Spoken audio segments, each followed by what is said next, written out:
Is there anything I don't? Is there anything we should not talk about? No, absolutely not. No, we can talk about my epic dating life since COVID, or That'd be great. yeah. And I got to say, maybe this isn't for the show, but I'm on the third date with this girl, and we were talking about dating sites, and she said, if you just want to get laid, there's sites just for that, because obviously we met on a more like. Can I pause you? Can we talk about this on the show? Or is that not something you don't want to talk about? Yeah, let's talk about everything. No, that's fine. That's fine. Let's talk about it all. Okay, because that sounds fascinating. Yeah. So. All right. You guys ready? Yeah, Jay's going to play the opening music, and we'll introduce you, and then we'll just start talking. Beautiful. Ready. All right. Hello, baby. Hello, nasty. Hello, there. Hello. I say hello. Hello, friend. Well, hello, little girl. Hello, my treacherous friends. Hello, operator. The beginning of everything. Welcome back, my friends. It's showtime. Hey, everybody. Welcome to episode 377 of the Brink of Sanity. Special guest for you today. We got Fred Joyal. He just wrote a book, Super Bold, From Underconfident to Charismatic in 90 Days. Check it out. It's in the top 40 on Kindle right now. So blowing up. How you doing, Fred? Thanks for joining us. Fantastic. Great to be on the show, guys. Yeah, very, very happy to have you here. Fred, are you best known for 1-800-DENTIST? You are the inventor of 1-800-DENTIST, is my understanding. Yeah, and I was in about 100 of the commercials as well. So my voice is recognized from the radio and the TV spots, and sometimes they'll recognize my face still. I haven't been on there in a while, but for a long time they would go, "Are you the 800-DENTIST guy?" Which is, wouldn't even get me a seat in, a table in a restaurant, but it was something. I'm a micro celebrity, is what I'm saying. That is all. I have to say, it's one of those ideas where, like, I'm sure everyone you told that, they're like, "Oh, why didn't I think of that?" Like, it's just a brilliant idea.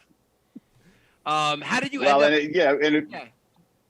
It didn't seem brilliant. It seemed, for the first 2 or 3 years, it seemed really sketchy and risky. But eventually it got traction. But it was just, my partner and I, we had a friend who had the phone number. I was an ad man. I was working in an agency.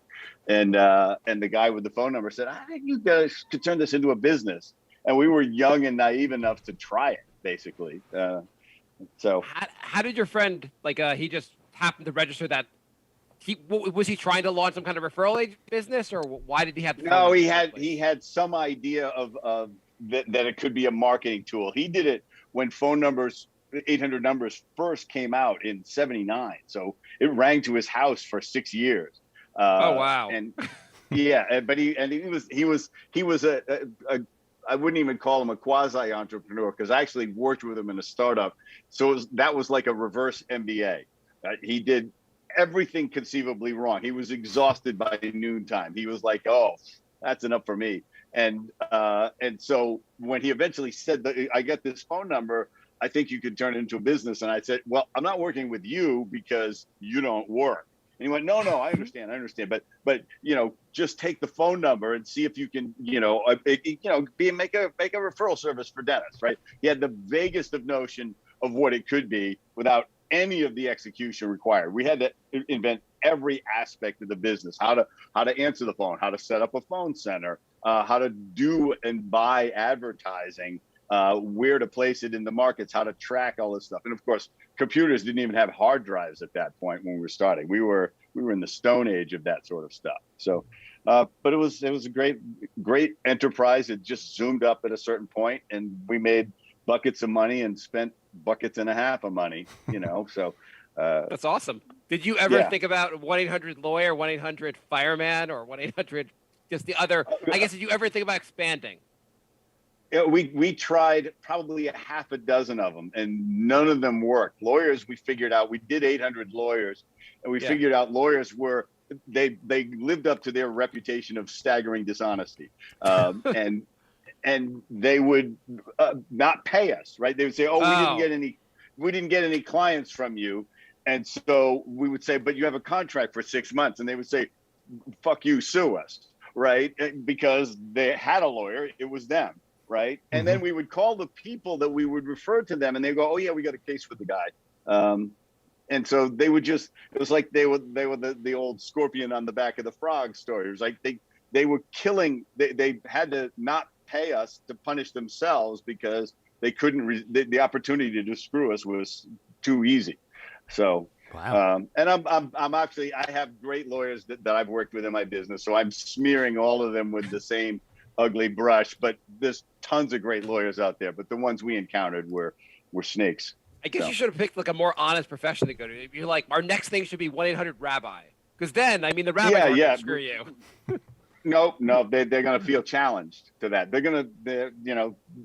not going to pay top dollar, but but they're going to be, trying they to might negotiate.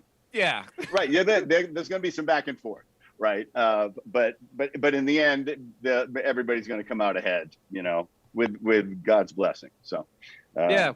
How did sorry, I was going to say, what was the tipping point for 1-800-Dentist taking off? How did you get it to take the next level? What happened was the move from, we started in radio ads because that was really cheap to produce at the time. Producing a television commercial was expensive. You had to shoot it on film. There was no video version of making television commercials back then. So for $1,000, I could make a radio spot. So I could make 6 of them, test out which ones worked, use my own voice to record them, and then we would have media on there, and we did really well. But the cost per call, the lead generation, this was before lead generation was a term. We were generating leads for dentists, and it was pretty expensive on radio because we would have to buy drive time and stuff like that to be very, very cost effective, and we buy a lot of talk radio and stuff like that. So the transition was when we finally went to TV, and what I did is I found these recent college grads who had their film degree, and they were looking for something to put on their reel, as they say. And I said, great, I need 2 commercials for $10,000. And so they put everything together, put the crew. I wrote the spots. I eventually had to edit the spots because I had no idea how to edit. And they were home runs.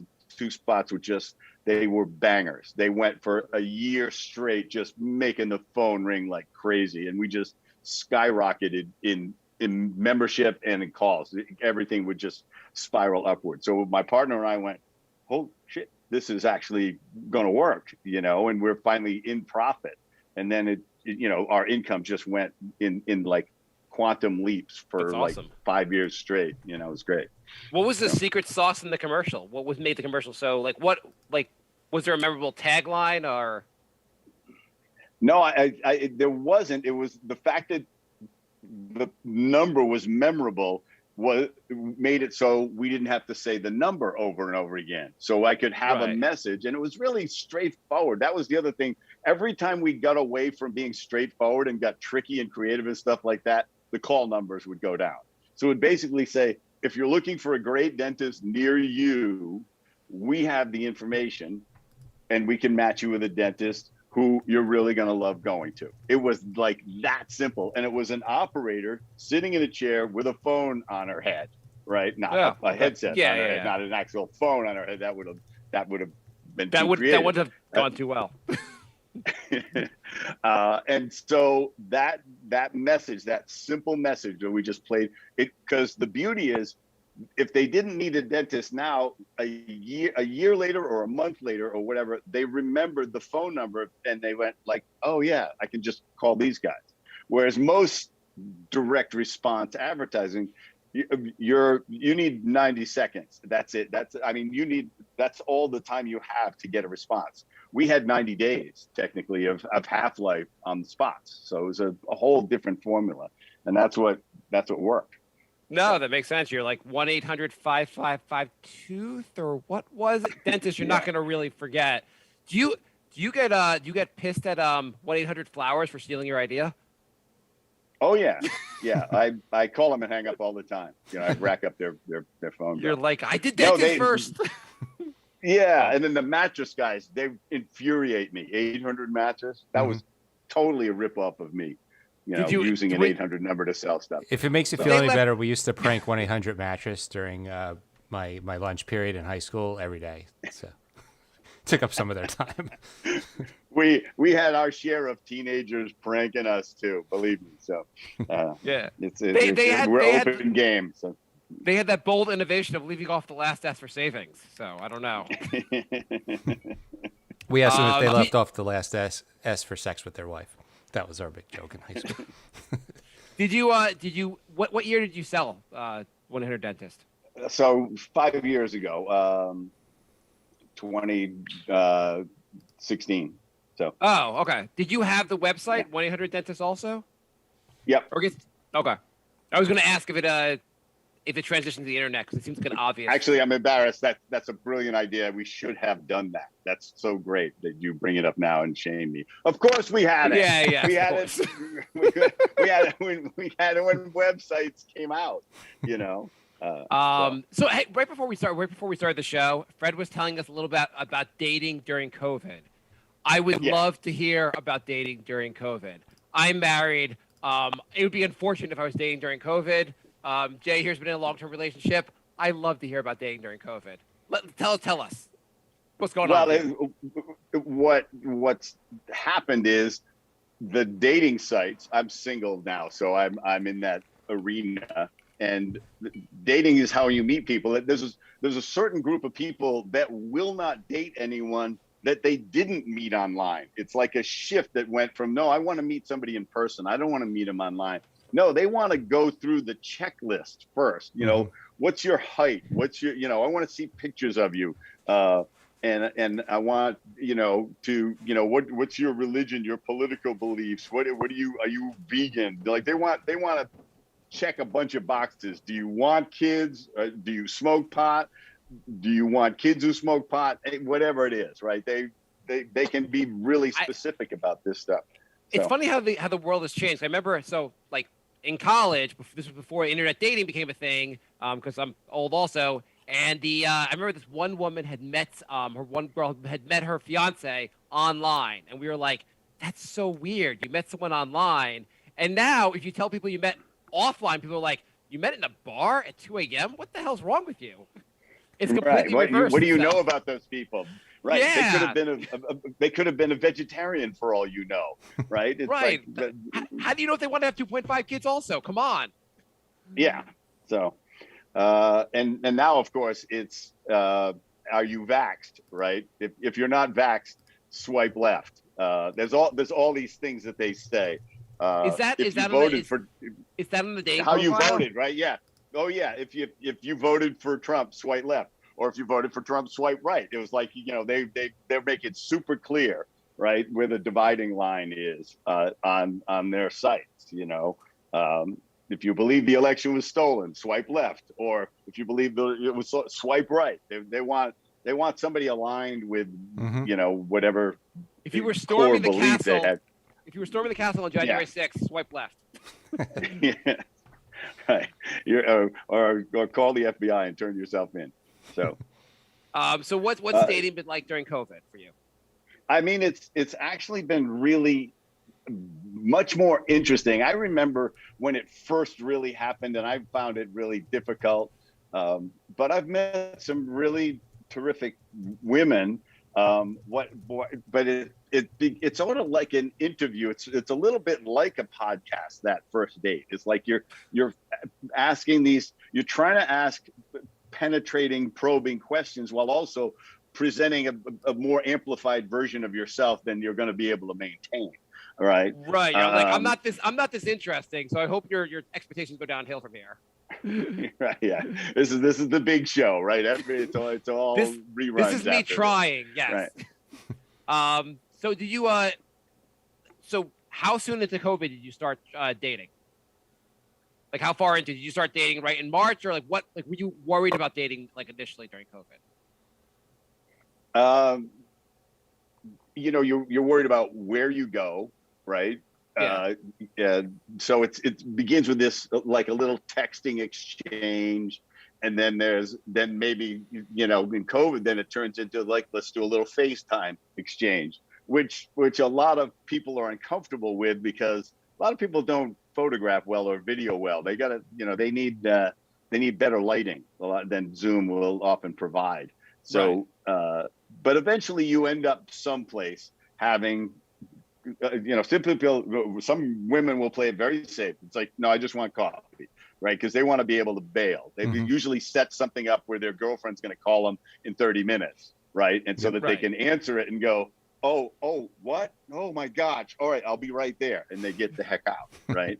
Been there. But I was, and you know, I was in this conversation. I was on a date recently, and we were talking about dating sites as it happened, and the, you know, a lot of these like Hinge and Luxy and stuff like that, they're much more serious. They're about people looking for relationships and stuff like that. And she was saying, you know, there's sites, if you just want to have sex, there's sites for you, like, that you could use.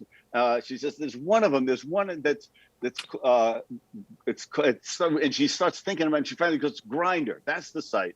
And I went, I'm pretty sure that's a gay site, right? And she said, oh, no, it's for anybody, right? And I went, nah, you know, you're not going to get me to try it, but because I'm pretty sure of what it is. And so she calls our waiter over, who she has earlier identified as gay, and had this long conversation about his piercings and stuff like that. And when she calls him over to get another drink, I go, hey, Grindr, what kind of site is that? He goes, oh, it's a total gay site. And she goes, oh, okay. Well, I got to stop recommending it. Yeah, I guess you do. So, but I mean, but there are sites as specific as you want, you know, whether, you know, you've heard of like Farmers Only and J-Date and all this stuff. I mean, it gets super specific, right? And which is kind of great. But interestingly, virtually all of them are owned by Match.com. Huh. So I've heard that. I think it's just funny.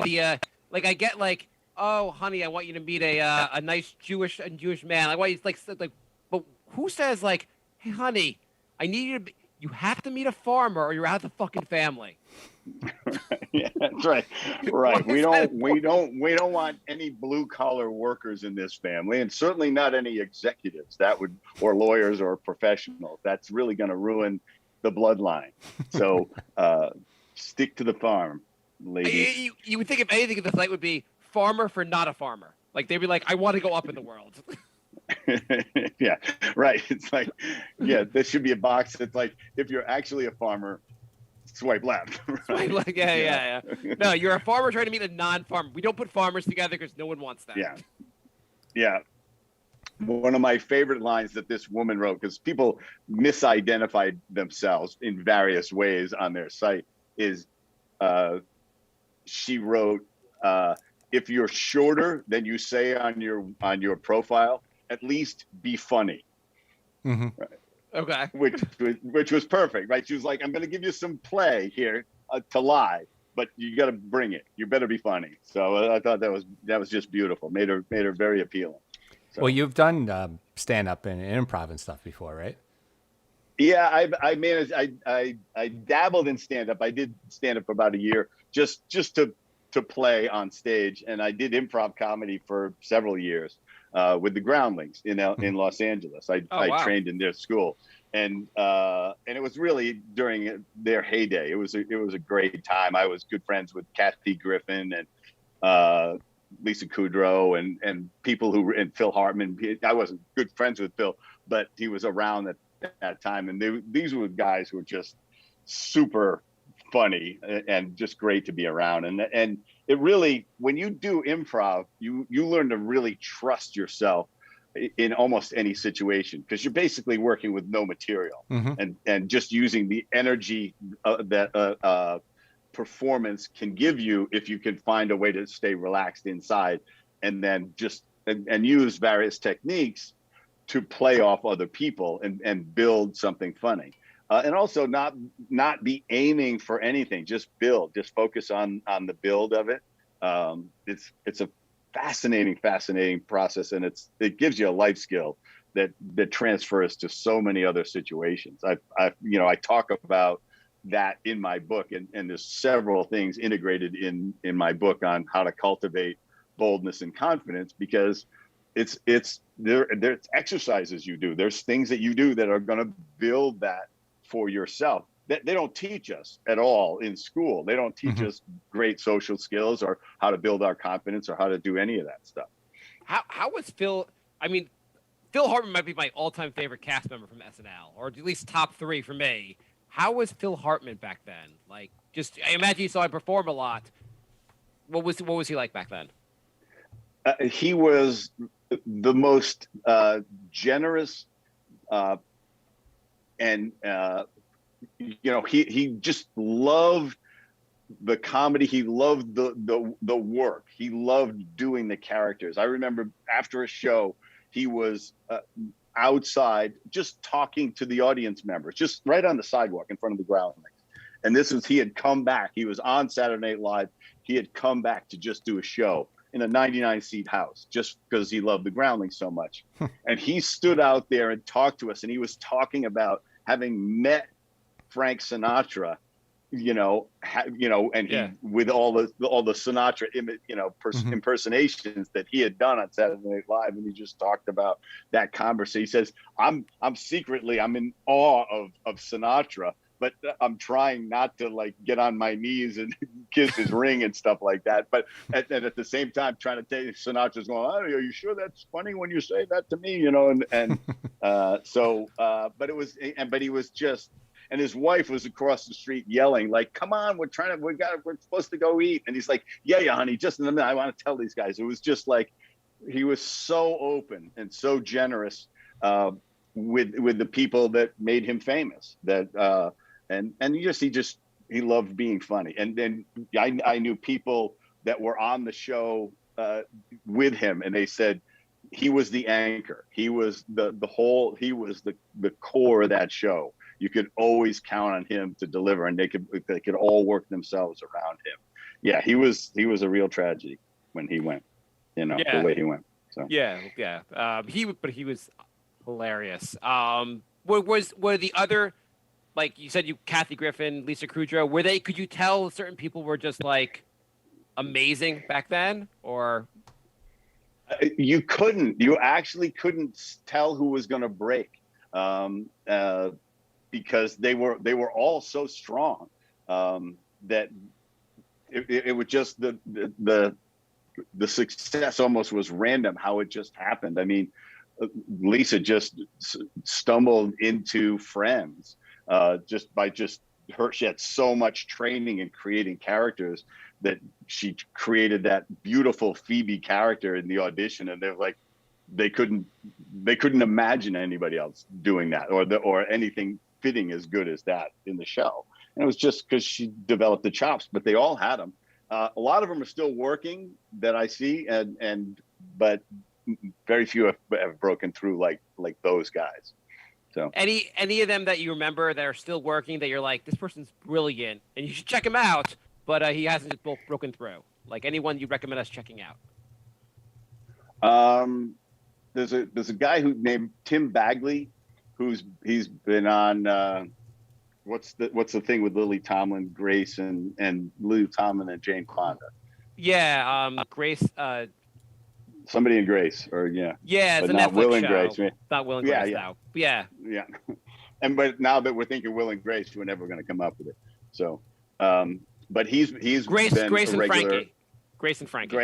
There we go. Yes, there we go. Another one, Patrick Bristow. Never really broke through, and he actually just popped up on the morning show, but pretty much a cameo, but just really gifted improv performer and comedian, and a great teacher too, because a lot of them taught improv. That's how they made money. That's how they survived, was teaching the improv classes as well as performing with the Groundlings. So Kathy Griffin was my first improv teacher. Oh, wow. She was obviously done well for herself. So your book is called Super Bold, From Underconfident to Charismatic in 90 Days.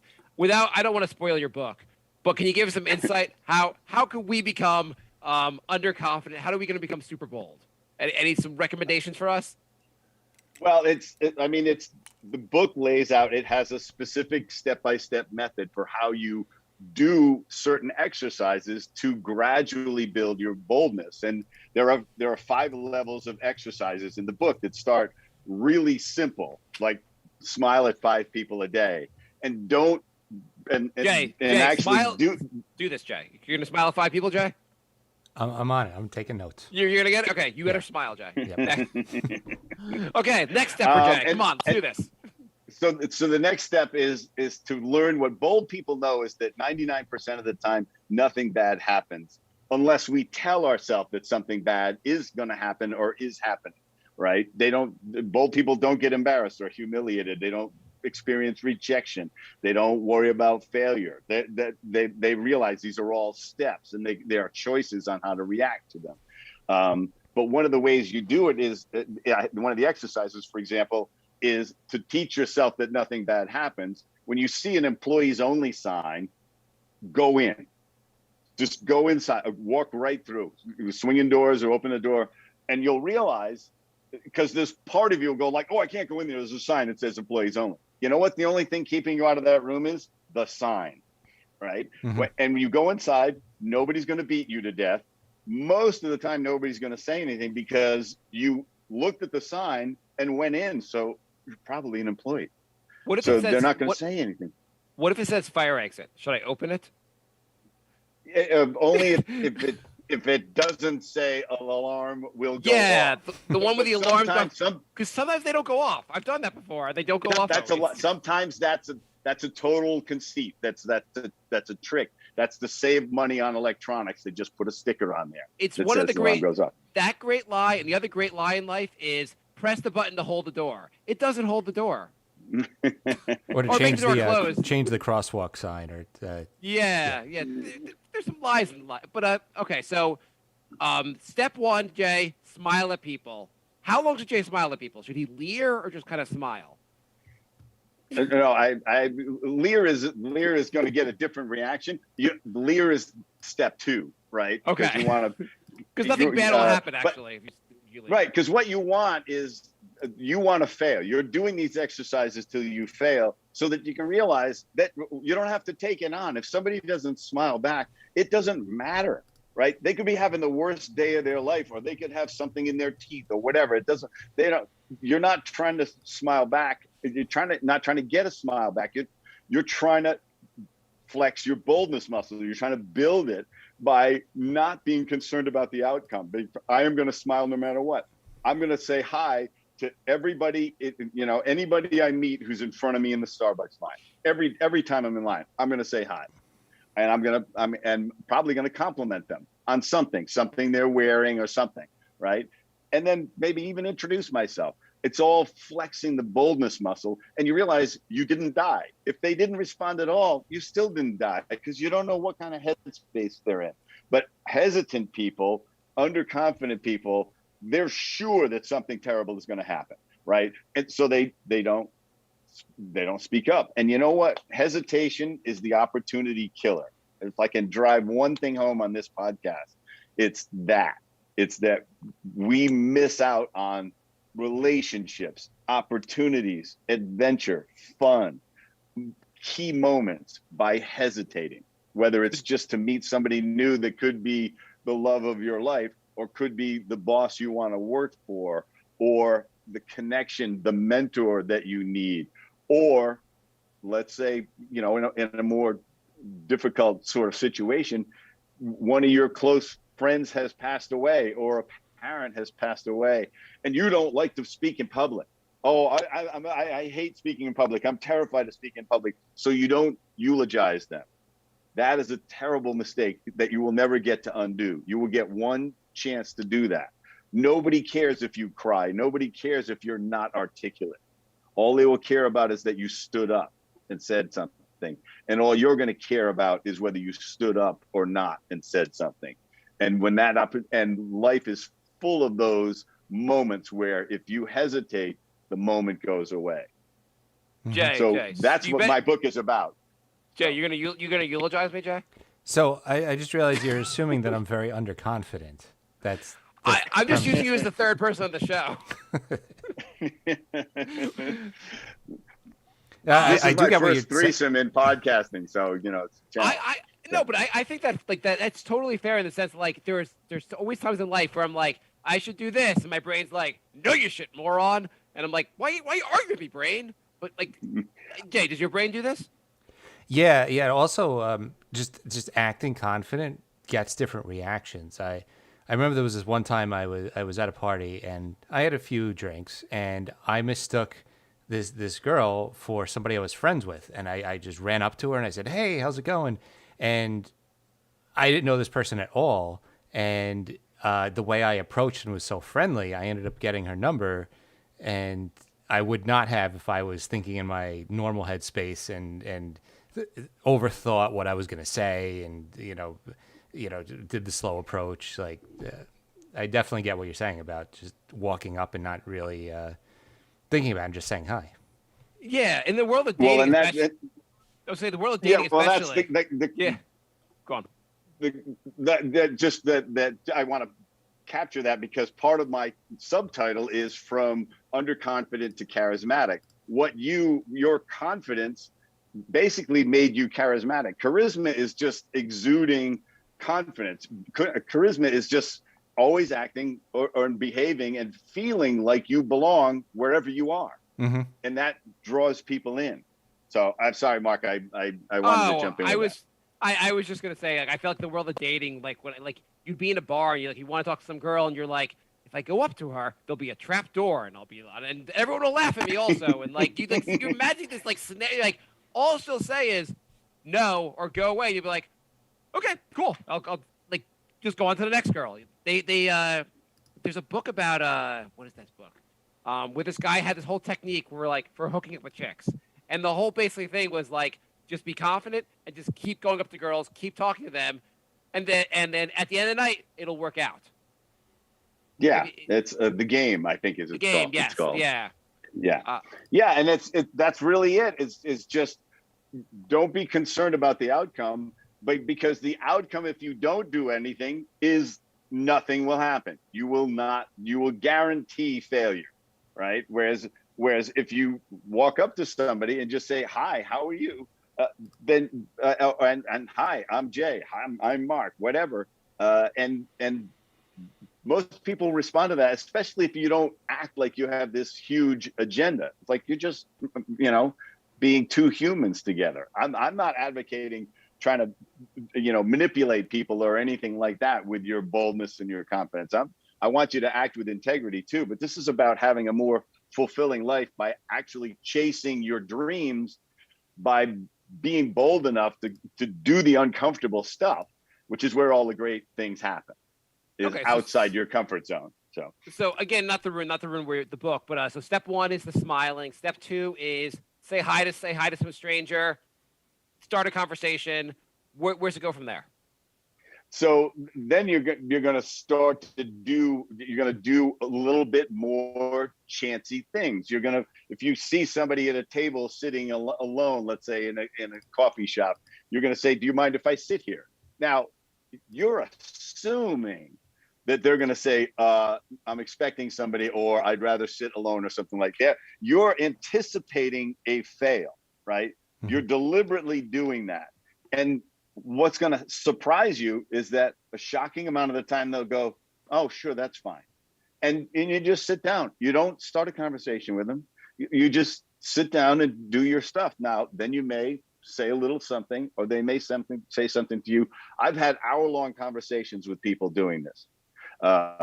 Just because you approach it, you project a certain harmlessness because you're just trying to sit down. But also, if they said, "Oh, there's plenty of seats, why don't you go sit over there?" I'll go, "Oh yeah, I'll do that." I don't have to take it on. It doesn't have to stab me in the heart. Mm-hmm. So a lot of people write books based on they'll be one way, they'll have an experience to get them to another way, and they'll write about it. Did you feel at some point in your life you felt you were underconfident and you took these steps and made you more confident? Did you use these tools in your own life? Yes, this is all developed by me because I was painfully shy growing up. I mean, I couldn't ask a girl out. I couldn't make a phone call. I mean, I lost a job because they tried to give me an opportunity to. I was working in this machine shop, and they said, I was pretty aimless in my 20s, and so I would do any kind of job. And the boss said, you got real potential. Come in. I'm going to give you an office and a phone. I'm going to give you this list of all of these people. Call them and see if they want to do business with us. See if they want to buy some of our tooling products. I couldn't dial the phone. I couldn't make a single cold call back in the machine shop. Oh, Wow. But I had so many of those things happen to me that I was angry and frustrated, and I would see bold people do stuff, and I would go like, why are they like this? How are they doing this? Why are they not telling themselves how much rejection hurts, right? How much, why? And I just started to test things out. And then I started looking at my life and going, the times I made any sort of bold move, it paid off in some way. Even if it just felt good, right? Or I made somebody feel good.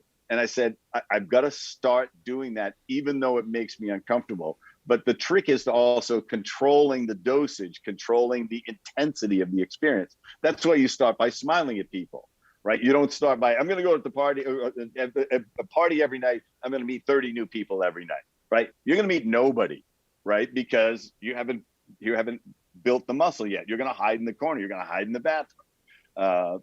And so you start really simply and expand your comfort zone with these exercises so that you're doing something every day that is a bold move of some kind. And it could just be complimenting a stranger or talking to somebody in an elevator, or it could, the exercises get pretty crazy after a while because I want you to really push some boundaries. I want you, putting headphones on and singing and dancing in front of a Starbucks, right? Badly. Yeah. How crazy does it get? How crazy? So you actually have people go into Starbucks and dance, or what do you have people do? Yeah, I mean, and you walk at the end of a movie, you stand up and shout, "I love that movie," or walk into a chocolate shop and just shout, "I love chocolate," right? Nobody's gonna throw a net over you, right? Mm-hmm. Then there's gonna be other people who go like, yeah, I feel the same way. I feel like that. I love chocolate too. I'm not going to yell it like you are, but I appreciate your enthusiasm. Mm-hmm. That's so.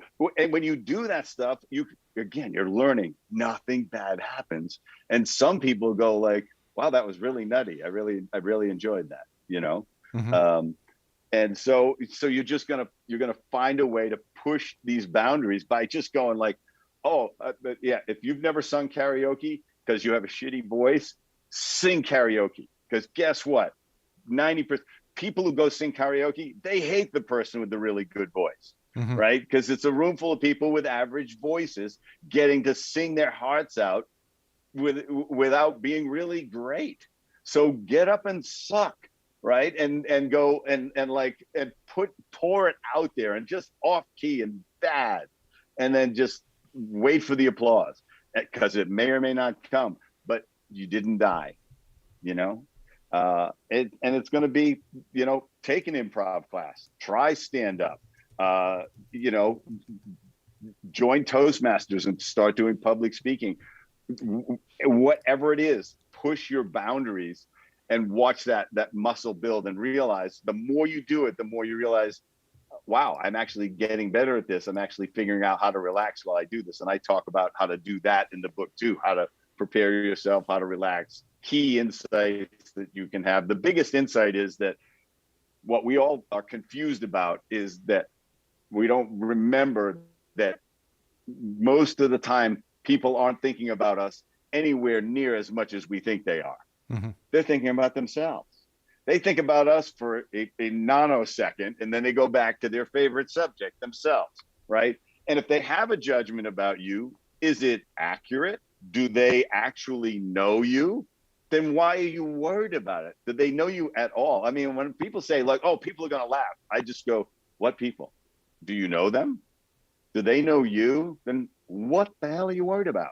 And I know what you're worried about. You're worried about embarrassment, humiliation, whatever, like that.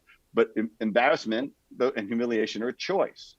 If I spill wine on myself at a dinner, I could go, oh no, man, I got to find a way to go change or something like that. Or I just got to leave. That's so embarrassing. Or I could just say, this is why my dry cleaner loves me. And everybody laughs. And you sit there with a wine stain the rest of the meal. Nobody cares. And you realize no harm, no foul, no nothing. I didn't have to be embarrassed, or I could have chosen to be. I could have chosen to be humiliated. You know, you knock a glass over and for my next trick, I'm going to make a plate disappear onto the floor. You know, it's like whatever. You don't have to take it on. It's a choice to take on the pain. And that's what hesitant and underconfident people like me did. And I'm growing in boldness all the time. I'm still coming up with new tests for myself to push the boundaries. But I've met, you know, amazing people because of this that I would have never met, and had really great conversations with them. You know, athletes, movie stars, successful business people I really wanted to know, or at least have a little exchange with, or just thank them. Like if I see like a really great actor that's done movies that I really appreciate, I just want to say, you know, that I really appreciate their work. And that's all I'm going to say. I don't need an autograph. I don't need, you know what they all say back? Thank you so much. All of That's them. awesome. Can you tell us a story about meeting maybe a celebrity, an athlete, and having a longer conversation with them because of it? Yeah, well, my favorite one really was with Tom Hanks. Oh wow! Is I ran into him and his wife. They were sitting in a restaurant in Santa Monica, waiting for their food. It was like a takeout cafe, and they were just sitting there. And it was at the time that he had just produced From the Earth to the Moon, that HBO series, that terrific series. And so I said, excuse me, Mr. Hanks, I just wanted to tell you how much I'm enjoying From the Earth to the Moon. I said, it's just, I'm riveted. It's real. I really appreciate it. And I wanted to tell you that. And he goes, oh man, thank you so much. He said, it's such a labor of love. He says, I love hearing about this. And he said, like, you know, and it turned into like, so what was your favorite part? So have you watched it all? Yes, I've watched it all. What did you like most? He just burst open because it was a labor of love. He was so passionate about it. And his wife, Rita, didn't go like, get away from this guy. She just was like, this is so great. My husband is, it's, you know, because I wasn't a drooling fan. I was like, hey, can you sign this? Or can we get a selfie together? That's bullshit. The selfie doesn't mean you know them. It means they were kind enough to take a picture with you. I want the experience. I want to know the guy, or I want to thank him. I ran into Titus Welliver in the airport, and we were going through security, and he was right in front of me. And I just turned to him and I said, you know, Mr. Welliver, and he said, yeah. I said, this is just fabulous work you're doing on Bosch. I said, I'm really loving it. He goes, thank you so much. That's it. And he walked away. But I made his day because I wasn't a drooling fan. I didn't need anything from him. I just had a gift for him. And that's what I like to do. And that's what I recommend doing, is like, be the voice of upliftment wherever you can be. Make somebody feel better about themselves. I would love to hear another story, maybe not athlete, just something about you being bold and how it worked out well for you. Let me mine this crazy life. Or how you went from being shy to jumping all the way to stand up, because I feel like that is a massive leap. And for me, that's been the one thing that I've been too intimidated to do. So I was gonna guess that you did the groundlings and stand up as a way to like challenge yourself. Was that how you got over? Like it was a challenge yourself? Yeah, because this is what's true a lot of people, a lot of shy people, is we are afraid of something, and deep down it means we want to do it. It's like oh, I'm terrified to speak in public. It's like, so does that mean you want to do it? And you're just afraid of failing at it, so you don't want to try because then you'll fail, so you don't try, which parenthetically guarantees the failure, right? But it's like, it's too important. So I liked making people laugh, but I had a good friend who was a career comedian that I had met in an acting class, and he said, I know you want to do this, right? He says, I know you've done improv. He says, stand-up is different. Stand-up is you get up with all your own material all by yourself, and you got to work the audience. And he said, everything you think you should be afraid of, you're wrong about. And once you do it, you'll know everything you're supposed to be afraid of. So that was the smackdown he gave me, right? That was the challenge. And so I wrote 3 minutes of material, went to an open mic night. And it's basically, you just set yourself up. I call it letting the door lock behind you. Right? You make a commitment that you can't get out of. You go to the comedy club, you sign up for the list. They call your name. You got to go on stage. And somebody has either been really funny or sucked right before you. So, and you just go up and you just let it fly. And you have to know that the odds are that you're going to bomb. And I didn't bomb. I did okay. But having done it, was the transformational process. It was like, oh, it's not about funny jokes. It's about radiating unbridled confidence in your material. And never blaming the audience if they don't laugh, right? Just go, that was so funny to me in the bathtub this morning. I don't know what happened, right? You take it all on yourself. Right. And then they laugh, right? Because you were like, oh, well, I just flew out a joke that didn't work at all.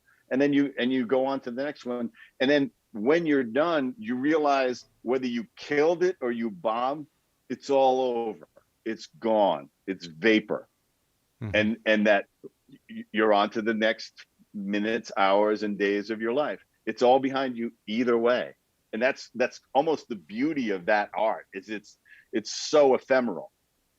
Jay, are you inspired? Are you going to do this now? I mean, definitely not till COVID's over. I did one improv class at UCB Theater, and that was something I thought I wouldn't be able to do either. But I thought that was really cool, and I got a couple of laughs, and I felt good about it. So I felt like it wasn't as bad as I thought it would be. Yeah, and I think that's a good lesson. Is we imagine everything to be much worse. What underconfident people are great at is imagining the worst. What's the worst case scenario? What we're terrible at is calculating the odds of that actually happening. Yeah. Whereas bold people, one, they don't worry about the worst case scenario, and two, they don't calculate the odds. They act, and whatever happens, happens. And odds are you're never going to see those people ever again anyway. That's it. If they hated you, they didn't write your name down and try to find your address so they could, firebomb your house. They've forgotten about you, right? And that's fine. Was doing stand-up and improv transformative in the sense of like it got you to become a much bolder person going forward? Oh yeah, absolutely. I mean, the improv is beautifully designed because it starts at a nonverbal level, the training of it.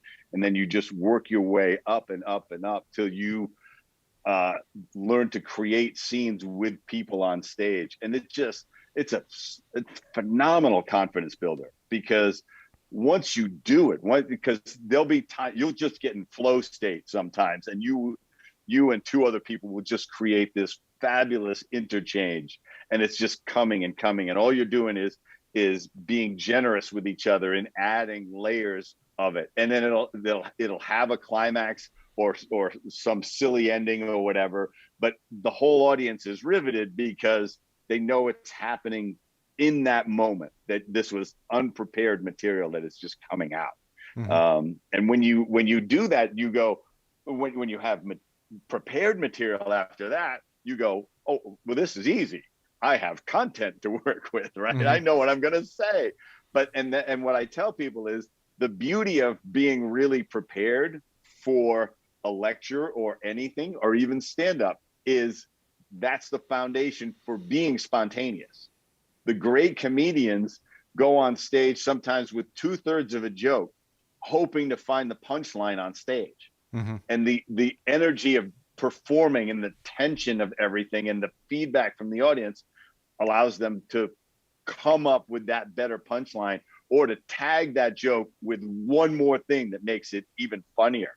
And that's the foundation of preparation that allows you to explore possibilities, because it's your confidence foundation. It's your base to launch from and try stuff. And then, because you can always go back to it. You stand-up guys do this all the time.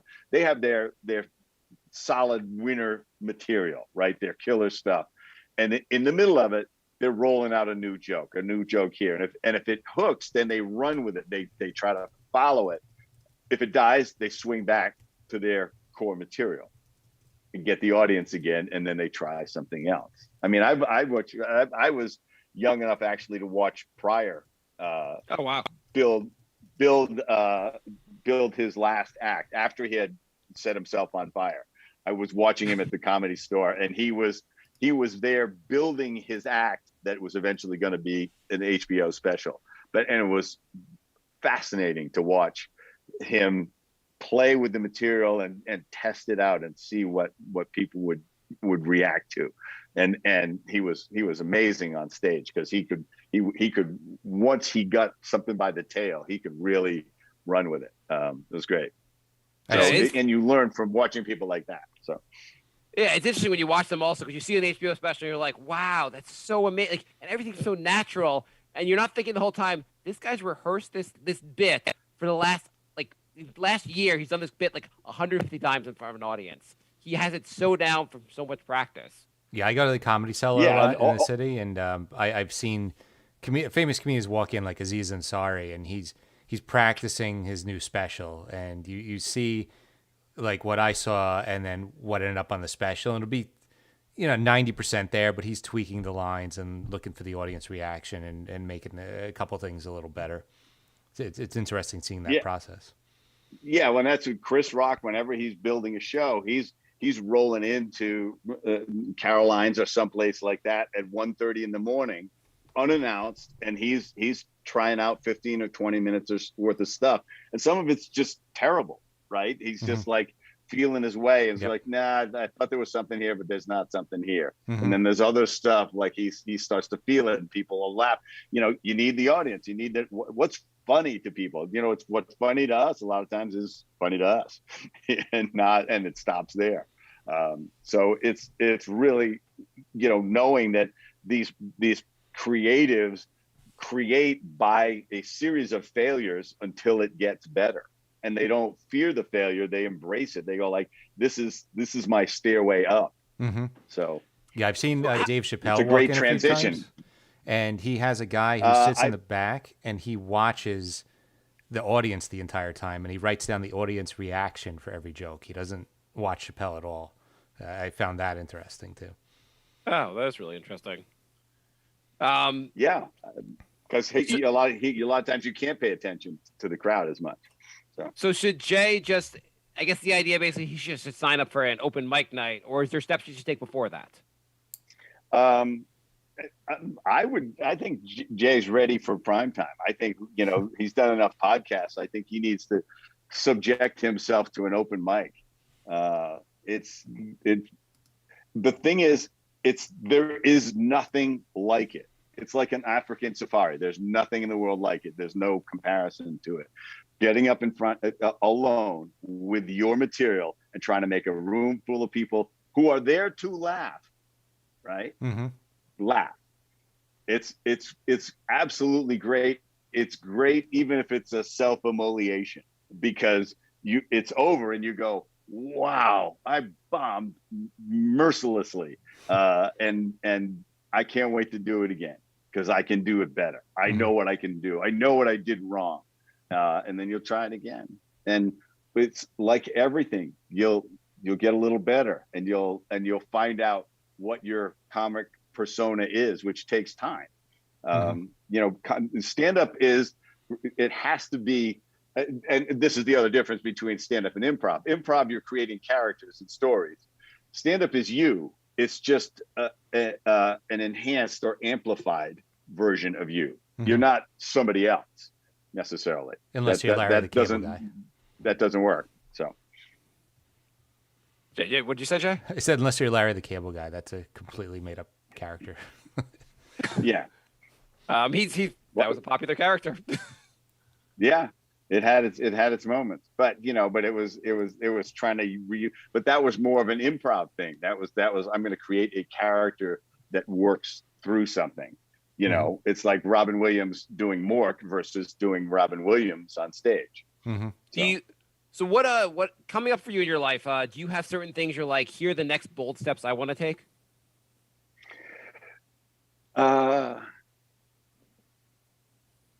Yeah, well, I mean, the bold move for me is to create a 2-day interactive workshop for Super Bold, to get people in a room for 2 days and see how far along I can get them by challenging them, teaching them the principles of the book, and then probably releasing them on Friday night into the wild, and then seeing what happens and have them, when they come back Saturday morning, they tell me about it, and then keep working them through more and more stuff. That's the big thing for me.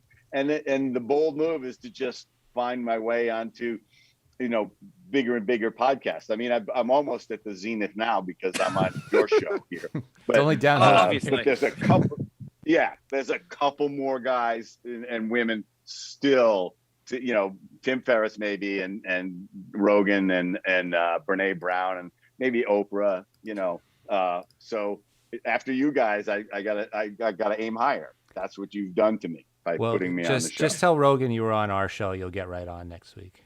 It's easy. Easy. Good. I look forward to that bold attempt. Yeah, no, you just tell them I was on Brink of Sanity. I'll be on. I'm coming on Thursday. I'm gonna come to the studio. I know he wants me on, and he wants me in person. So.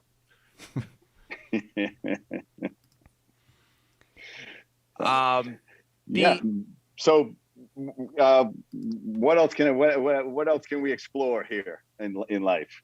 Yeah. Well, actually, what's COVID been like for you? Because COVID's a time when, at least in the beginning of it, everyone was kind of like, everyone had to buckle down, like stay home, weren't seeing a lot of people, and you're someone bold. I guess, what's COVID been like for you? What's your COVID story been like? So it was actually a time to really narrow focus. I was dating a girl long distance, and it was really just starting, and she was in New York and I was in LA, and then COVID hit and it just ended it. So I basically entered COVID without a girlfriend. And so I had a fairly massive amount of time by myself. I wasn't living with anybody. So I finished this book and got it edited. And I finished a fiction book that I had been working on for years. And I really learned I took a course on how to get in flow state and all of that, the dynamics of that. And I've learned how to do that, and which really amplifies your capability exponentially in those concentrated time. What is flow state? Flow state is when your mind and your body and your energy are all focused on what you're doing right at this moment. Very much probably what you guys get into when you do these podcasts. You're not thinking about anything else. You're just like in this moment. When the interaction on the show or just between you two guys is really rolling, that's flow state. But it's also when you're working on a project and there's a timelessness to it. There's a semi-euphoric quality. You almost feel like stuff is coming to you. They used to call it the muse and stuff like that, artists. But stuff just comes to you, and you can create this. You can create the environment for doing this on a daily basis. And there's all of these dynamics around it, how you go into it, how you come out of it, how you support it, how you protect it. And once you learn how to do that, you can be staggeringly productive in 90 minutes or 2 hours, more than people are in 2 or 3 days, sometimes even in a week, and sometimes never. They never go deep enough because we live in a world of insane distraction, right? We have notifications and emails and texts and multiple screens going on and white noise everywhere and people looking for our attention in all sorts of ways. And we've given ourselves ADD basically. And when you shut, the difference between shutting 80% off of that stuff and 100% is not 20%, it's 5x. Mm-hmm. That's the difference. You can be 5 times more productive if you shut 100% of that stuff out and dive deep and don't let anything distract you. And challenge yourself. You have to work, you have to challenge yourself as you do this. So there's all of these levers and things you're doing yourself, but it's an amazing thing to learn how to do.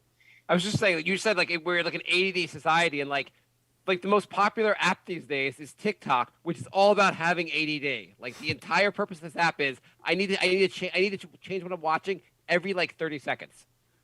Yeah, it's kind of amazing how we do this to ourselves. Well, and I tell people, like, if you're going to be a business person or anybody who wants to get really good at something, this whole thing, this short-term attention span stuff, it works to your advantage because nobody else can focus. So if you figure out just how to focus, you will far surpass most of the people that you would be trying to compete with because they can't focus. They'll let anything distract them. They can't even look across from somebody without at least thinking about what might be on Instagram right now. Mm-hmm. So it's a very powerful thing to be able to do in a world of noise and distraction. What is the secret to cutting out the last 20%, the 20% that distracts you? How do you do that? It's you got to learn how to use your devices. You got to literally shut things off. Everything has to be off. Not, I'm gonna still need to check email. No, you're not. Nothing happens if you don't check email for 90 minutes. I went 4 days without any electronic communication. I was on a vision quest with these guys, and we did a little, some chemicals. But we handed over our phones and watches for 4 days. We had no access to. We didn't even know what time of day it was. Not because of what we were taking, but because of we didn't have watches. So. I would love to hear more about the Vision Quest, if you don't mind. Sure. Where did you do this, and is this like peyote? What do you take? We did a thing called a combo, KAMBO, which is a frog toxin. Okay. And we were gonna do mushrooms, but we got it was men, so it was 12 guys. And we got so much into this very deep issue processing with each other that we didn't even we got so deep into the night that our spirit guide said, look, he says, I'm in charge of everything here. He says, it's too late for us to do mushrooms. He says, this is what you were supposed to be doing, was this right now. So we're not going to do it. And everybody was fine with it because we had gotten so much out of it. But a lot of any of these chemicals is to just sort of and it's all plant medicine that we're doing. We weren't doing any, we didn't have a mountain to blow or something like that we were all dipping into.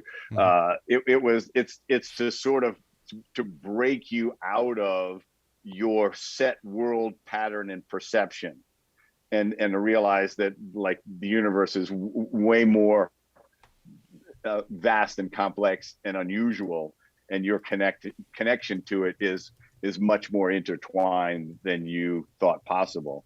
And that you can peel yourself open and really discover and change yourself. So there were guys who revealed some very, very powerful things. And of course, it is absolute omerta. Nobody ever talks about anything. I can't even say there was a guy who said this. That's actually, we agreed not to do that. So Okay, so it wasn't. So people got it. You have to tell what they were saying, but like people got very, very open and honest about like things they were. It was not we're having fun. It's more we're talking about very serious things in our lives, and we're very open about it. yeah. Well, all right. Well, I'll this is getting very, very heavy here, but every one of us stood up and said the worst thing we've ever done. Okay. And knowing that it was incredibly revealing and somehow safe among all of these guys, and what we all, along with really working through that, we all, and in that, okay, I can tell you the way nobody is allowed to comment either positively or negatively about what you offer about that, right? They can't go, oh, well, that's not that bad, or you shouldn't feel that bad about, or at least you got it out and you're trying to fix it.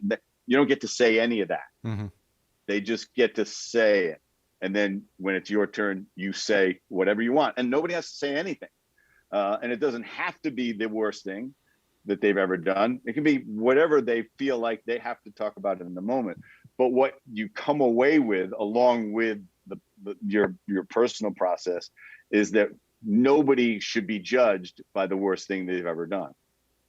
This is a group of people you know well, or is this you met? I only knew 2 of the 12 people. Oh, wow. Okay. Yeah. Do you and you said this was 4 days long? Yeah. So beyond and we were sleeping outside by a river near Sacramento. So does the Sounds frog? awesome. So you said it's like a frog toxin or what chemical? Does that last for 4 days, or do you keep taking it, or how does that? No. It only lasts for a couple of hours. Okay. And it's okay. and it's really just it creates a very powerful emotional release. Okay. So that's very different for everybody. So the rest of like the first day you take it, everyone becomes much more open, everyone's much closer, and then day 2, 3, and 4, you're not on anymore. Well, no, and it's all, and they were all different things, right? And one of the things that the spirit guide did was he could see that people were holding back, and one of the 2 of the guys was complaining, going like, I'm not really getting what I wanted out of this, right? And he was like, I don't get that you're fully committed. Because they were looking for him to make the magic happen. It's like, no, you got to make magic happen. So he said, we're gonna the best thing we can do is something physical. And he put on all of this boxing gear, and he took on all 12 of us one at a time to punch at him till, and he had the boxing pad, right, that you hold. And you basically, what you did is you punched yourself to exhaustion. You punched at him until you couldn't raise your arms, basically till you like fell down. And everybody, and everybody's cheering you on as you do it. And you find that you can go more and more. And I was the first one who went, and I was, the oldest guy there, oddly enough. I punched till I couldn't raise my arms, and he just looked at me and went, "Is that all you got, old man?" And he whacks me in the head with the pad. So I come back swinging, right? And it's like, and you realize you got more and more and more, and then everybody did it, and it was, that was a transformational moment for everybody as we sort of broke through that, but by the physical exhaustion created the emotional release. So you recommend Jay taking the frog toxin on the show? Oh, sure. Yeah. Jay, what sounds to you scarier, or what sounds scary to you? Doing stand up or doing the Vision Quest? I think stand up. I drank 2 40s and then did a podcast, so I feel like the frog toxin will be easy after that because I don't remember anything from that episode. The blackout episode. Yes. Yes. Literally titled Blackout. Episode 40, even though that wasn't the sequence, right? So when is your fiction novel coming out? That's in re-editing because I wrote it as a trilogy, and then somebody explained to me that no first author gets a trilogy published. So that was bad news. And so I'm doing one of two things. I'm doing two things simultaneously. I'm trying to pitch it as a miniseries while I'm also having an editor friend of mine try to compress it all into one novel because I can't shrink it. But he said, look, I'll chop the heck out of this and I'll turn it into 350 pages. So that's phase 2, but it's a time travel novel, and I'm really excited about it. So what's the basic I want premise? to get that done too. What's the basic premise of it? The basic premise is that most time travel doesn't deal with the basic problems of time travel, like where are you going to sleep? What are you going to eat? What are you going to use for money? What's it like to be a stranger? How do you speak the language? If you go back 100 years, you're going to have tons of language problems, even if you go back in English, and you're going to be the stranger. We kill strangers generally as going back a couple hundred years.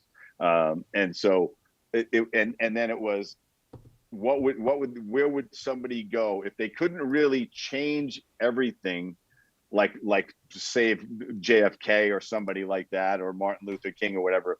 What if that was out of their control? What would they go do to observe and maybe influence that would be on a much more personal level? What would they want to experience? And then maybe what would be the more personal event, like somebody in their family or something like that they would want to go back and see or help, and then what in the end, what would they want to be part of the most in history and be able to witness it and survive?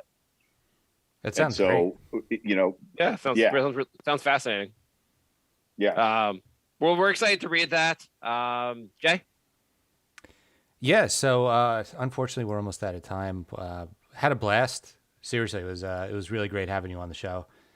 Can you come back on after Jay does stand up? Oh hell yeah, we will tear that apart. We'll have to insert clips of it, of course. But yeah, there's you must video it. Of course, you must have a video of it. Can we video and play on the show, Jay? We'll do that. Yeah. And yeah. And Fred will judge you. Yeah, yes, as gently as possible, but with a certain amount of sarcasm and mockery. Wouldn't be Brink without it. Yes. But yes, it takes real boldness to watch a video of yourself performing, whether it's whether you're just doing a lecture, or you guys probably, if you watch your first 3 or 4 episodes or whatever, it's kind of painful, right? It's like, what the hell are we doing? Why are we saying this? Why are we not saying that? What's going on?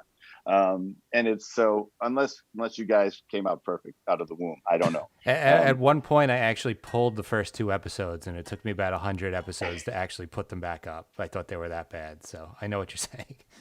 I know for me. Yeah, well, even I was gonna say, for me, if anyone ever wants to get government secrets out of me, all they need to do is play the show and hear my. If I hear my voice, I'll tell anything. I just can't bear to hear it. Well, you guys are so much fun. I can't wait to come back on. I can't wait to see Jay's act, and I think we'll enjoy it and we'll pull it apart, and then he's gonna have to go again. I've actually written about 5 minutes, so I just got to wait for things to settle down for me to do it. Okay. The post-Omicron, Jay is up on stage. So beautiful. Everyone get Fred Joyal's book, Super Bold, From Underconfident to Charismatic in 90 Days. You have a number of books, right? You wrote 2 other books? Yeah, those are for the dental industry. Those are marketing books. So this book is available on Amazon, in Audible, in Kindle, and in hardcover. And you can go to my website, fredjoyal.com, download the first chapter. If you read the digital version, you can download a PDF of the exercises from my website as well. So, because I want you to have a hard copy of the exercises, because you got to do them. It's not about reading the book. And if you're out there and you're like, I don't need this book, then you're a liar, because everyone needs to be a little more bold. So this sounds like a great book, great exercises. It's been a pleasure to talk to you. Thank you so much for coming on our show. Thanks, guys. I appreciate it. Have a great day. You too. Thank you so much. Thank you. My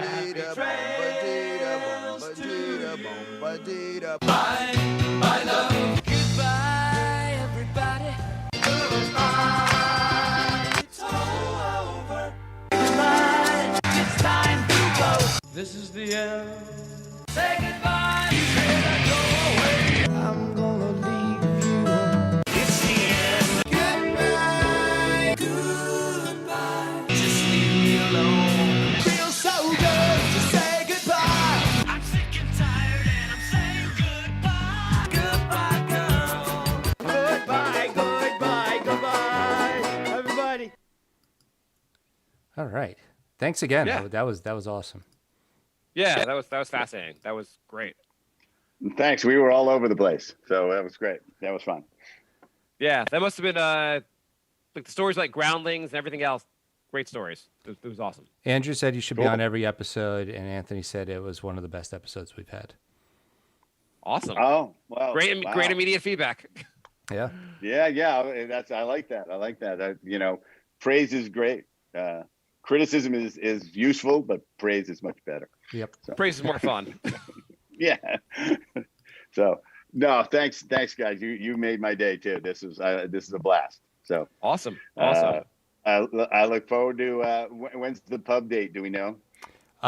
It'll either be tonight or tomorrow morning. I'll send you a link when it's up.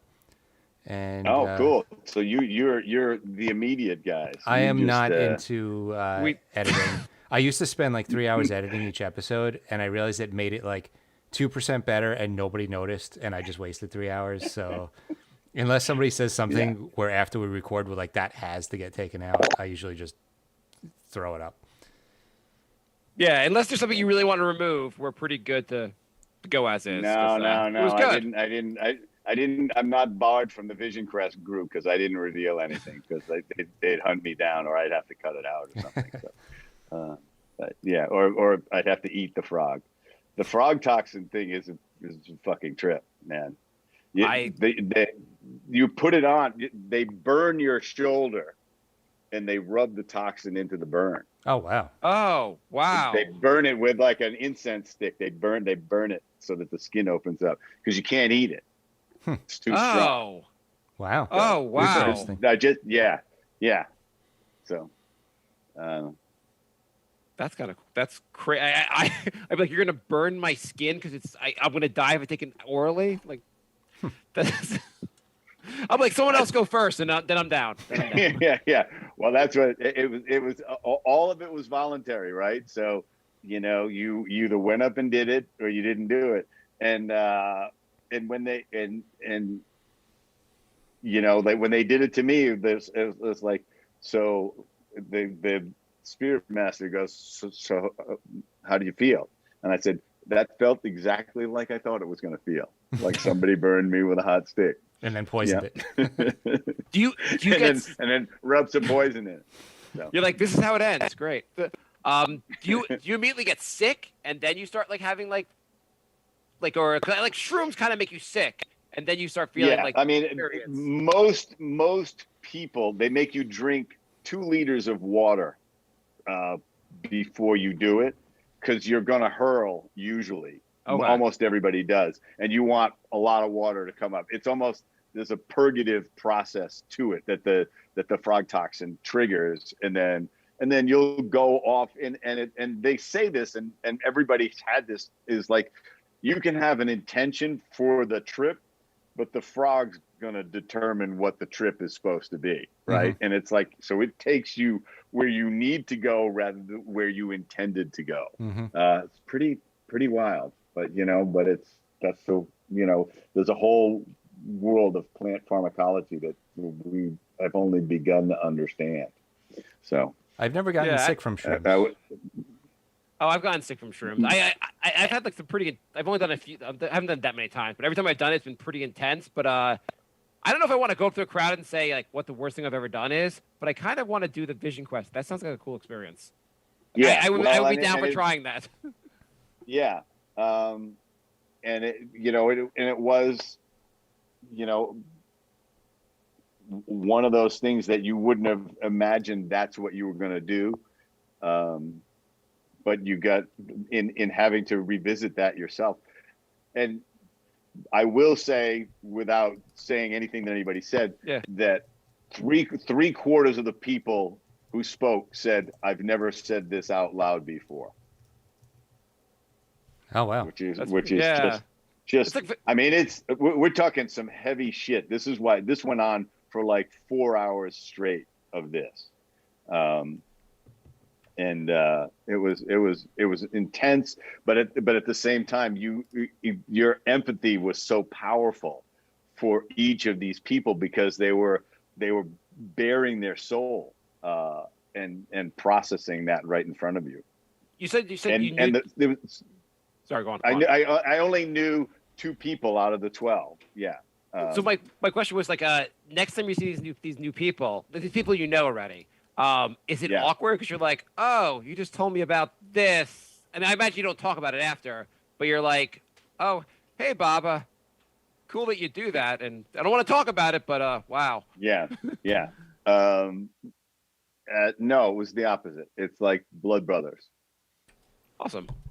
Yeah. Sounds very therapeutic, to say the least.